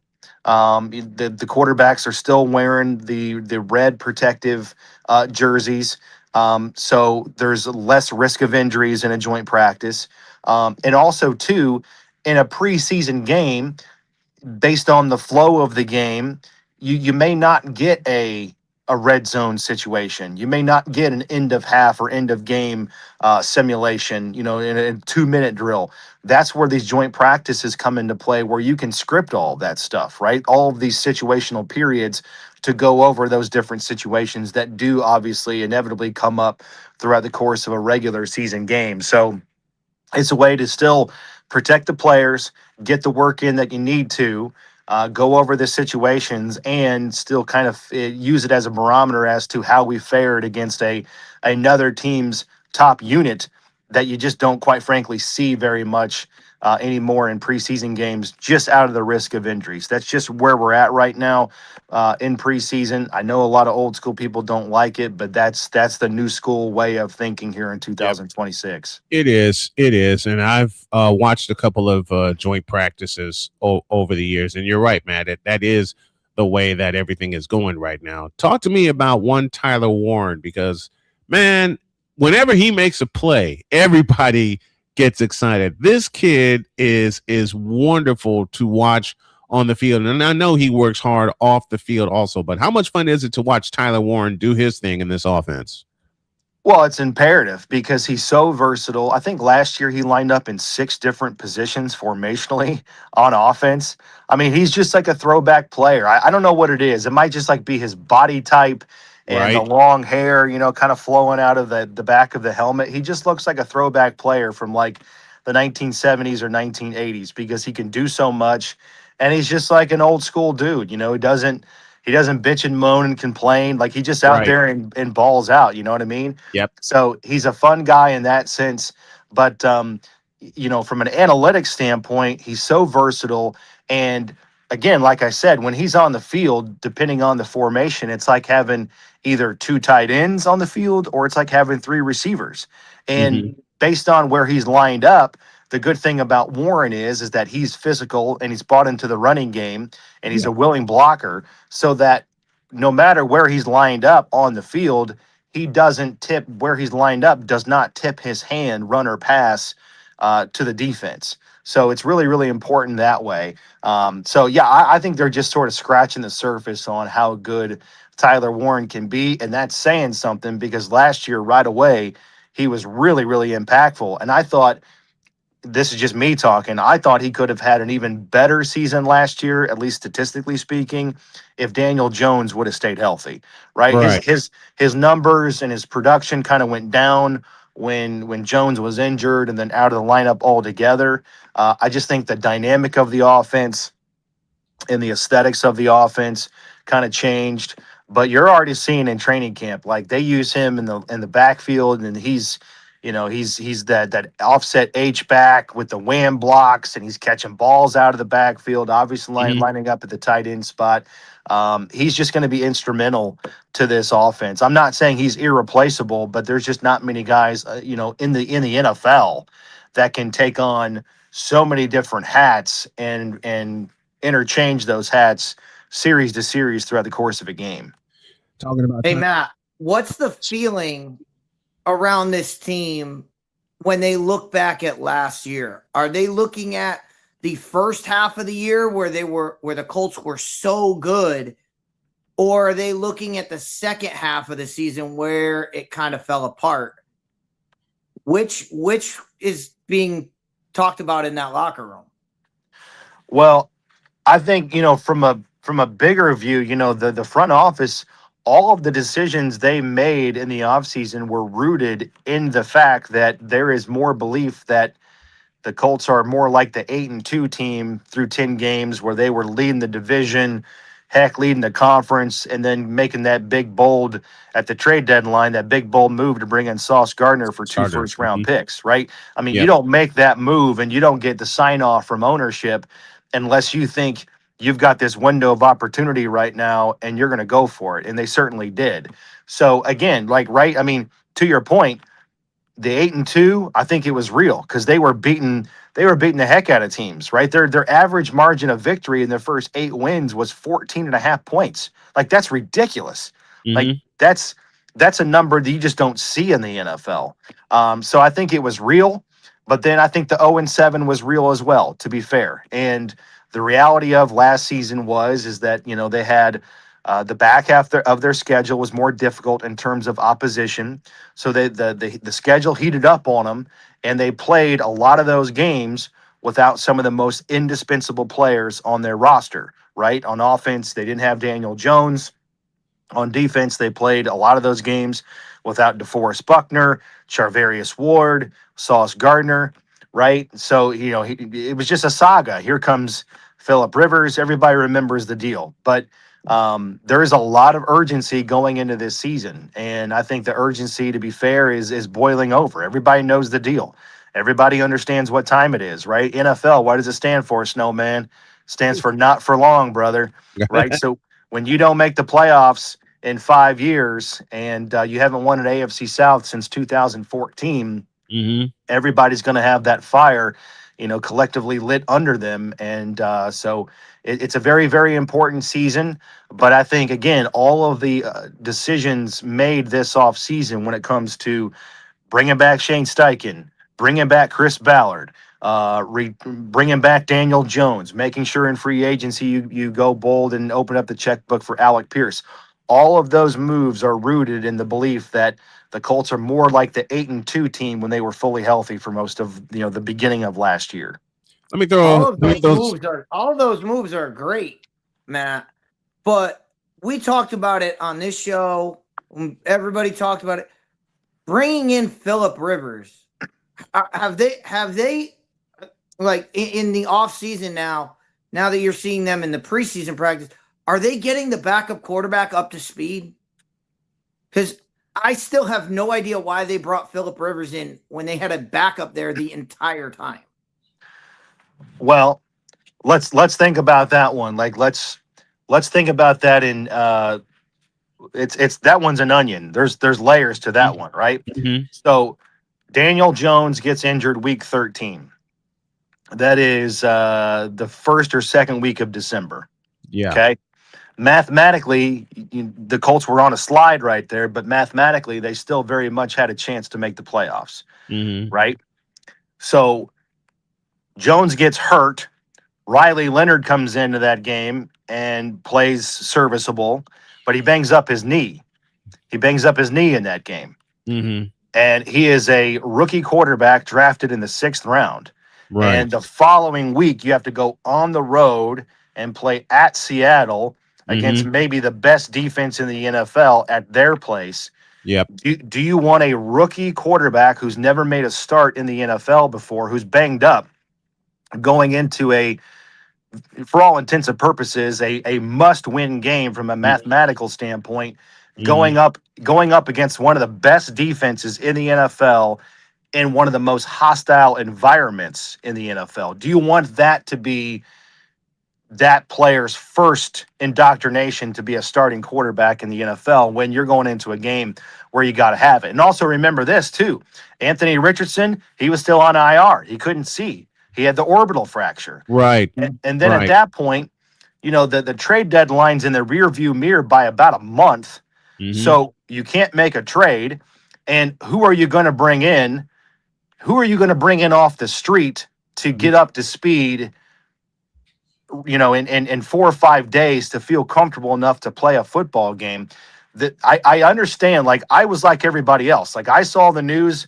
I got the headline just like everybody else. The Colts are bringing in Phillip Rivers to quarterback the team after he hasn't played a game in 4.5 years. Is this our best option? Right. Well, when you think about it like that, yes, he was, because he literally invented the offense. The offense that the Colts were running and still do run is the offense that Rivers came up with back in San Diego. So he and Shane Steichen know each other incredibly well. Right. Steichen still uses all the same terminology and all the same formats for the offense. So, Phillip, he came in and had like zero mental hurdles to understand the offense and to get ready for the game plan. It's just the fact that physically he hadn't played a game in 4+ years. That's why it was such a wild story. That made it unique. And I'm not immune to that. But again, when you think about it from all those different angles, was Phillip Rivers the best option that given week to win him a football game? He really was, given the unique set of circumstances the Colts were in. Let me throw some love to Matt Taylor before I let you get out of here. This man, I reached out to this man through Twitter, and my wife gave me the suggestion. She says, why don't you see if you can get the voice of the Colts on? I said, the heck with it. I'll try it. I reached out to him through Twitter, and I'm thinking, no, he's not going to get back to me. About 30 seconds later, he says, yeah, let's do it. So I love the fact that you have stuck with us for 4 years now, talking ball, talking Colts ball. I love you being here. I love you, period. And I look forward, man, to another great season of Colts coverage with you. I love you, dude. Thank you. My pleasure, man. I look forward to doing this on the reg, dialing things up, and getting the game plans on a Friday going into Sunday. It should be, yes, sir. It should be fun. It always is, man. Listen, I don't know how the heck this is going to go. I never do. People ask me all the time about predictions. Hey, what do you think the Colts are going to, what's the record going to be? Right. Hey, listen, after the 2022 season, that's when I was out on the prediction game. Because here comes Matt Ryan. Matt Ryan comes in, and he can't throw an incomplete pass during training camp. Everybody stayed healthy. I thought, shoot, the division's down. There's no way this team doesn't win 10+ games. And then that season went the way it did. Jeff Saturday's coming in, doing interviews with me before a game when it was all said and done. So shoot, I'm out of the prediction game. All I know is it's going to be fun. It's interesting. There's going to be a lot of ups and downs because that's it's inevitable to see how the way this goes. But it's always a journey. It's a roller coaster, and we will have fun along the way describing all the action. Oh, man, thank you very much. For those of you that tune in via radio, this is the voice of the Indianapolis Colts, Mr. Matt Taylor. good friend of ours, good friend of the show, dropping by to talk some Colts ball. Thank you, brother. I love you, and I appreciate you very much. All right, guys. Have a good week. Thank you. All right. Thanks, Matt. Matt Taylor, the voice of the Indianapolis Colts, will be with us throughout the course of the season. So hang on tight, folks. Football is cranking up. One more thing to do, and then we're going to get the heck out of here early because there's some production that I need to do after the show. Back after this. This is Snowman in the Morning. SeatGeek is the ticketing app for fans like Boomstick Lady. No free throw is safe from the roar of her sticks. SeatGeek helps her find a seat in the direct eye line of the shooter so she can sit where her boomsticks make the biggest boom. Everybody okay? SeatGeek handles the tickets to sports, concerts, and more, so fans can fan. During bad weather, driving can become downright dangerous. What's your emergency, please? Trust Battle Vision Storm, the revolutionary glare reduction glasses that turn your sight bright during bad weather at night or during the day. Watch your ordinary vision become extraordinary. Battle Vision Storm uses light optimizing lenses that block blue rays so you see clearly in heavy rain at night or blinding snow during the day. Heavy rain, snow, sleet, or fog can make it impossible to drive. Not with Battle Vision Storm. Get your Battle Vision Storm for only $19.99. But wait, due to rising costs and supply chain shortages, this may be your last chance to get your very own at this low price. There is a strict limit of 4 Battle Vision Storm per order while supplies last. Don't wait, order now. Call 1-800-483-6319 or visit battlevisionstorm.com. So call 1-800-483-6319 now. Whether it's news, the largest egg producer finds bird flu in chickens at a Texas plant, weather, devastating tornadoes rip through the heart of the United States, inspiration, a breast cancer survivor completed the journey of chemotherapy, and now begins a future one of matrimony or sports. Michael Jordan is shown on a photo with Diddy. LeBron James has a video extolling the virtues of a Diddy party. This has been yet another Beating a Dead Horse presentation. We got you covered. BS3 Network, in association with Comey Media Incorporated, proudly present The Morning Shift with Cole Johnson. Live every weekday at 8 a.m. Eastern, 7 a.m. Central.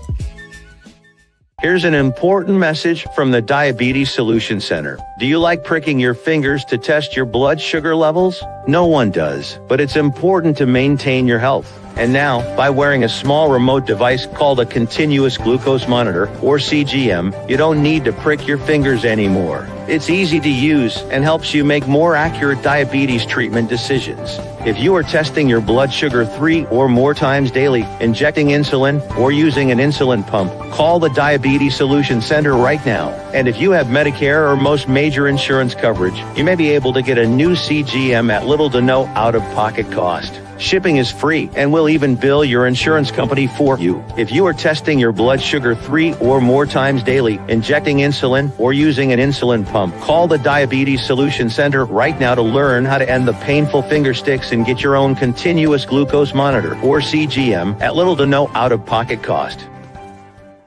'Cause we take this job so serious. Here, bronsexuals. You fool! What in the all types of blue hell? This is Snowman in the Morning.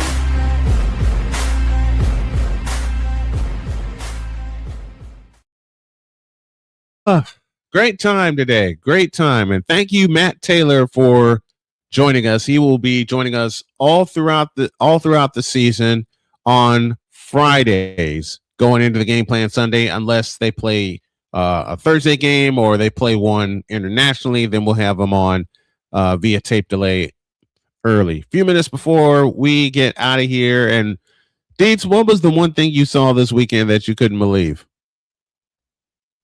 I watched pickleball. I couldn't believe that. It was You know what? I was doing people. my draft at the bar, and I'm like, they're gonna have sports on, and they had pickleball on. What in the world is pickleball? It's basically it's basically table tennis on a tennis court. Like that's the best way to describe it. It's tennis with a paddle. It's tennis with a paddle. And they play it on an actual court. They do this on an actual court. They had an actual league. It was wild. But no, that I mean, I didn't really watch. I didn't really watch anything this weekend. Like I said, everybody was obsessed with the preseason and all that stuff. And I was watching baseball. Look, unlike most of the folks who were watching preseason, I watched the highlights of the 49ers preseason game and the Colts preseason game. And like I said, that's films. The preseason, we said it earlier in the show, that's film study for me. That's film study for this old broadcaster here. And that's how it's been. I mean, Matt said it best. You get a little more evaluation from the dual workout, from the combined workout, than you do from the preseason games. And Playmaker, salute to him, always says it. You're one play away. One play away. So, with the way Dart has been sacked this weekend, do y'all think Dart has a trust problem? No. Colts should trade AR for Milroe from the Seahawks, says Damian Hernandez. Why? I just want to know why you think. I just want to know why you think that. Before we go any further, I would want to know why either team. I think I've been saying the Colts should trade Anthony Richardson for years now. But why would you take? Well, if you're Seattle, why would you take him? Mm-hmm. I mean, what's the point? I mean, and you already got. And especially for Jalen Milroe, it's that. I mean, that the exact point when Jalen Milroe was drafted, he was compared to Anthony Richardson. So why would you trade him for Anthony Richardson? You're getting the same player. You're getting the exact same person. The exact same person. Let's get a different body. Like, right. If you're gonna trade for him, you trade for him because you want to go in a different way. You have a straight line quarterback, and you want to have a mobile quarterback. So you would that's why you would trade. You wouldn't trade a mobile quarterback for another mobile quarterback because you're getting the same. You're getting the same in return. Okay.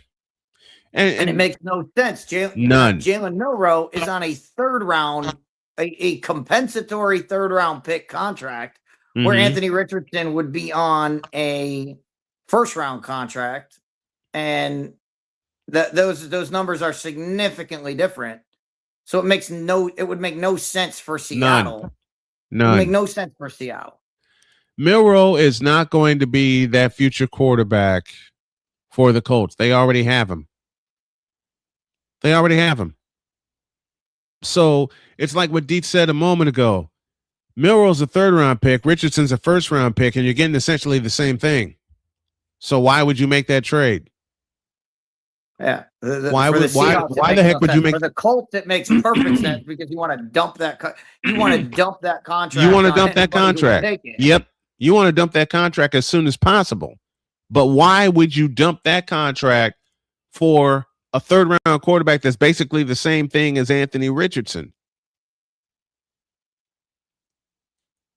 I wouldn't make that move. And Anthony Richardson, I mean, in this, we've already seen what Anthony Richardson is.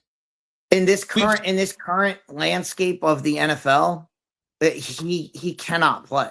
No. He just can't play. He cannot throw the football. And his footwork is so skittish, it's not even funny. His footwork is horrible. We talked about his throwing. He cannot throw the football. If you can't throw the football, you can't play quarterback. You know what? I hate to make this joke, but I'm going to go ahead and make it. And Jay Spivey would be so proud of me. Anthony Richardson reminds me so much of Scam Newton. Well, that's not fair. Cam's a much better player. Cam's way better, way better. Cam's way better than Anthony Richardson. The joke was right. The joke was right there. Yeah. Deets, this is me. No, I get the joke. I get the joke, but the joke was right there. That's not fair. That's not fair to Cam Newton. Cam Newton. I know. But it's right there. Listen, but it's right there.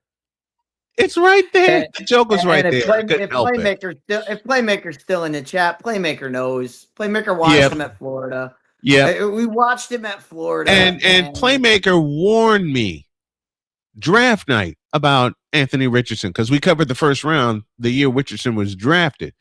He warned me. I told you that. I told you this guy is not a first round pick, and everybody was like, he could be the number 1 overall pick, and I was like, and we're like, why? Wow. Exactly. I didn't necessarily see week to week Anthony Richardson play at Florida, but the times I did see him play, he got put on his ass. I watched him play a game against. This is a shout out to Pizzle. Not just one game, 2 times. Two times as a senior. Senior quarter. Yes, a senior. Yep. As a senior quarterback, he had 2 games where he did not complete a pass. Mm-hmm. He threw, and he threw. He had 2 games where he threw for less than 100 yards. 100 yards. Less than 100 yards passing 2 times in his senior year. And I think one of those he could be the number 1 pick overall. And I'm saying this guy. What? Game he couldn't throw the ball. Was one of those games against Georgia where he didn't throw for 100 yards? One was against Kentucky and one was against LSU. Kentucky. Yeah, against Kentucky. Kentucky held him to under 100 yards. They held him to under 100 yards passing. How in the blue football game? That is wild. That is wild stuff. And everybody said, "Oh, he could be the number 1 overall." I said, "Number 1 overall? Right. What are we doing?" Exactly. What are we doing? I mean, the times I saw Anthony Richardson play at Florida, he was not good. He just was not good. Okay. The interesting thing that Matt talked about was one, the Phillip Rivers story is just interesting just because of the debacle that it was.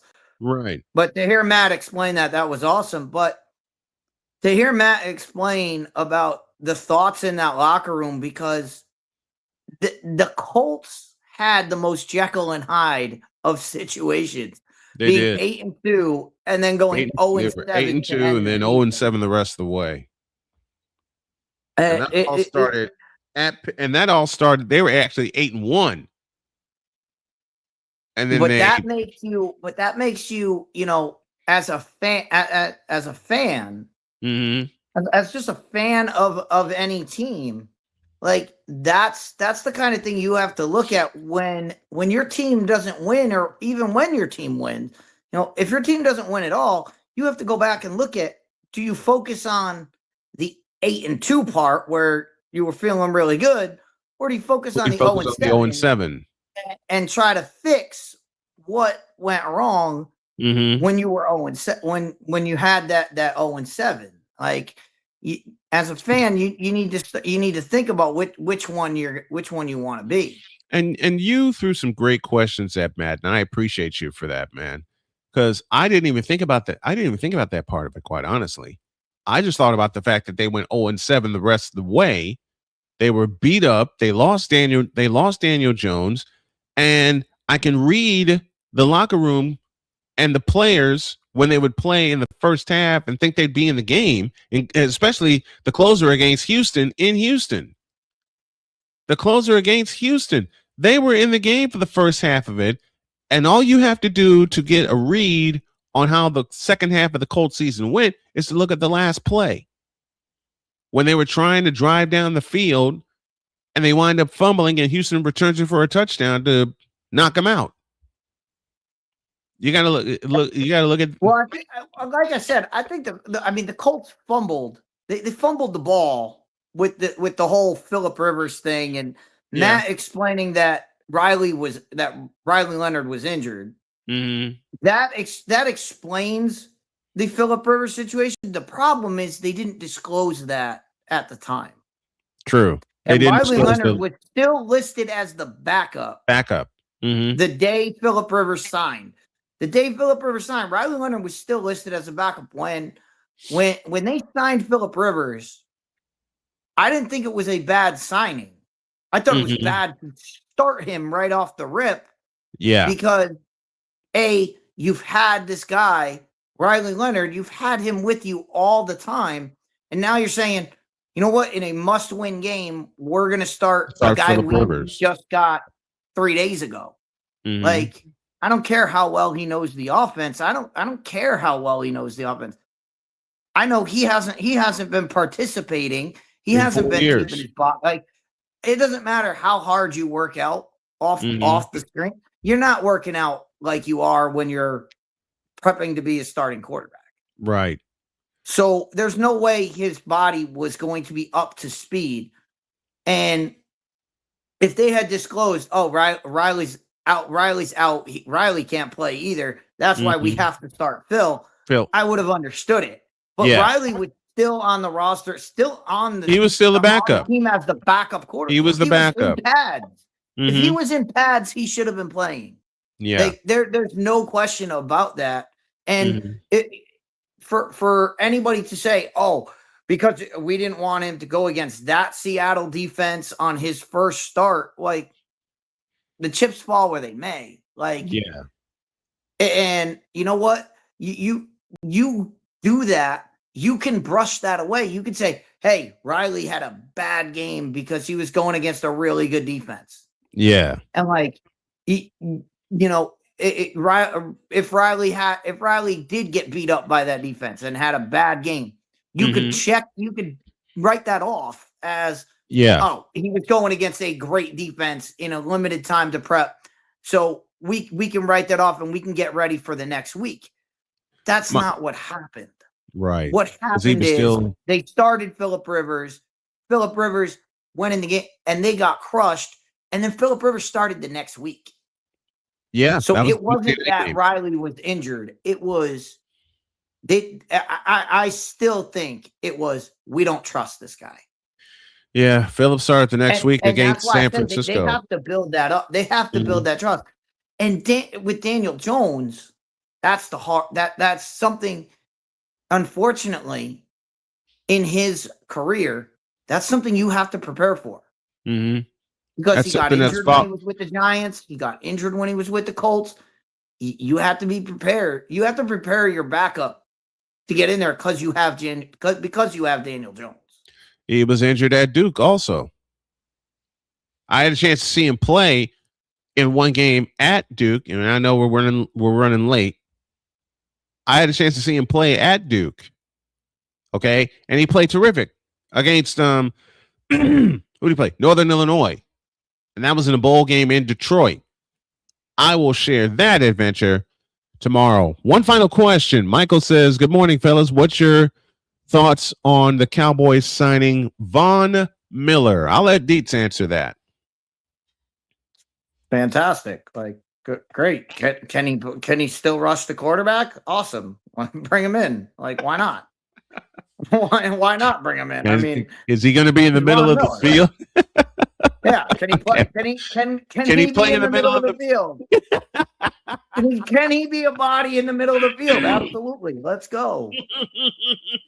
But no, I mean, I saw this came across my screen as big news, and I was like, okay, like who cares? Like, there's the key question: can he be in the middle of the field? Yeah. So Dietz doesn't swear. So Dietz and Victor doesn't swear during quarter number 6 up in Green Bay. And that came in the first quarter. All right, let's get on out of here. Michael, thank you for your question. Damian, thank you for yours. Sick Diggy, thank you for being here. Thanks to all the fans that have tuned in with us over the course of 12 years. Rolling towards season 13 that'll begin on Labor Day. Have a great day. God bless. Remember to make your next move your best move. And always remember, if your dreams don't scare you, they are simply not big enough. Dream big, do bigger. We are. We hope y'all are too. Rod Peterson tomorrow. So long, everybody.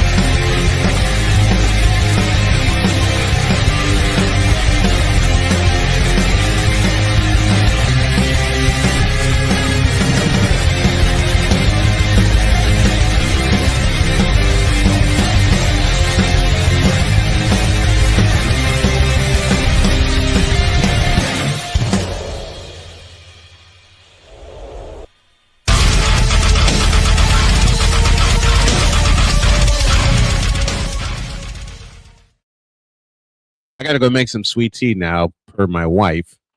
And also, as I said, tomorrow we'll welcome the great Rod Peterson. See you tomorrow, everybody.